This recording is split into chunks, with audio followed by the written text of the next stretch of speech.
balance that sustains this beautiful labyrinth. Our team was prepared. We had basic gear, a map, a compass, a first aid kit. We knew the risks. The Sundarbans demands respect. We entered the forest with caution. The air was thick with humidity. The silence was broken only by the calls of unseen creatures.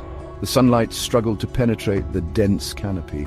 The air was heavy with the smell of salt and damp earth. The forest welcomed us with open arms, but we knew that danger lurked around every corner. Our journey began on foot. The terrain was treacherous, mud sucked at our boots. We waded through knee-deep water. Progress was slow.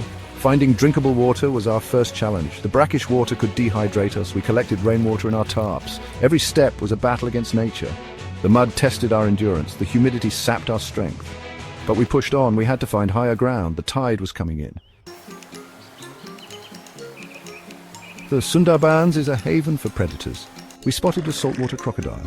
Its eyes glinted in the murky water. We moved slowly and silently. A venomous snake crossed our path. We froze. Let it pass. The tide was our constant enemy. It rose rapidly, flooding our path. We had to keep moving. The forest was alive with unseen dangers. We relied on our senses. Our eyes scanned for threats. Our ears were tuned to every rustle. We were intruders in this world, and we had to tread carefully. Section 5. Fire, food, and fear in our hearts. Survival in the Sundarbans is about resourcefulness. We collected dry wood for fire. It provided warmth and kept the animals at bay. Finding food was crucial. We foraged for edible plants and set traps for small animals. Every meal was a victory. The forest tested our limits, but it also revealed our strength. We learned to adapt. We learned to improvise. We learned to work together. We were surviving. Section 6. Lost in the labyrinth. We lost our way. The dense foliage obscured the sun. Our compass malfunctioned. Panic threatened to take hold. We had to stay calm. We retraced our steps, looked for familiar landmarks. Hope dwindled with each passing hour.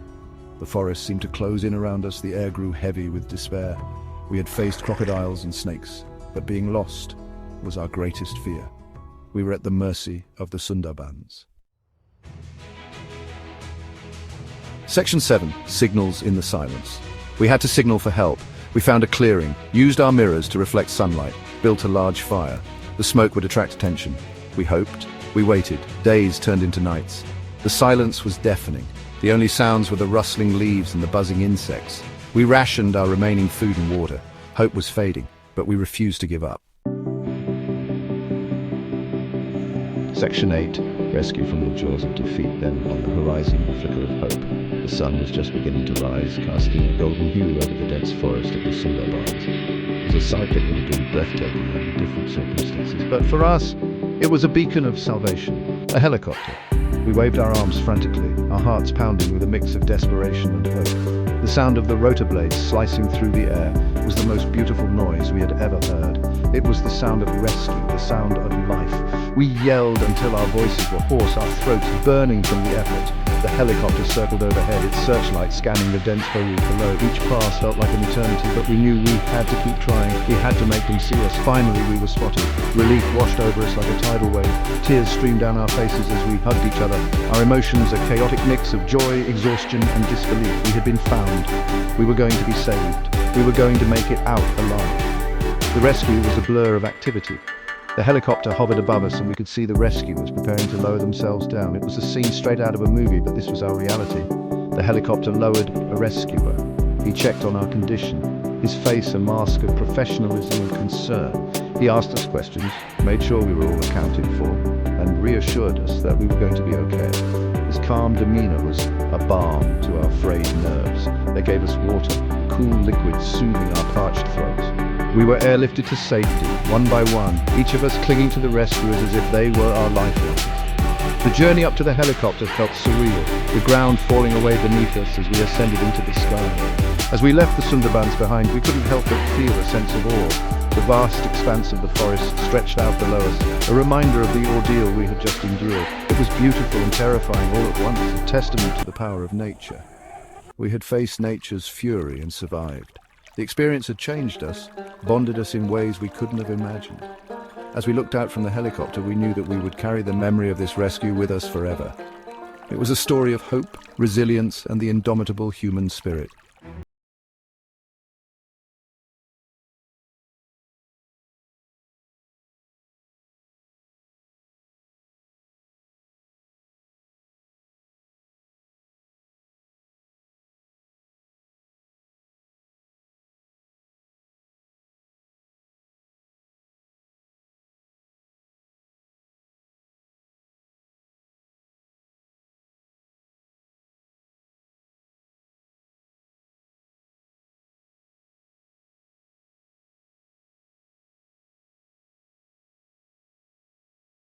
in the water reminded us that we were mere visitors in a world that operates on its own terms. The Sundarbans tested our limits, challenged our perceptions, and ultimately taught us invaluable lessons about humility and respect for nature.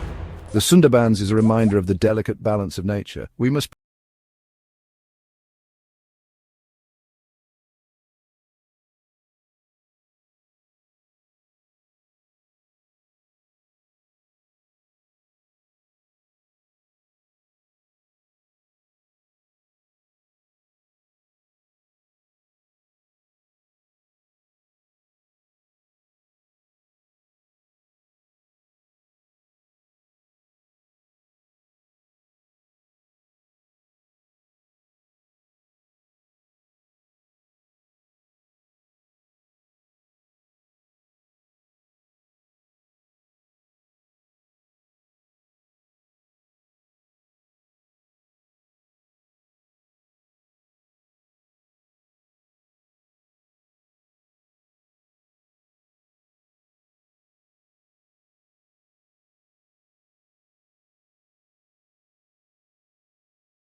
are committed to making a difference. The Sundarbans must be protected for future generations to experience and admire. It is our responsibility to ensure that the beauty and wonder of the Sundarbans are preserved for future generations.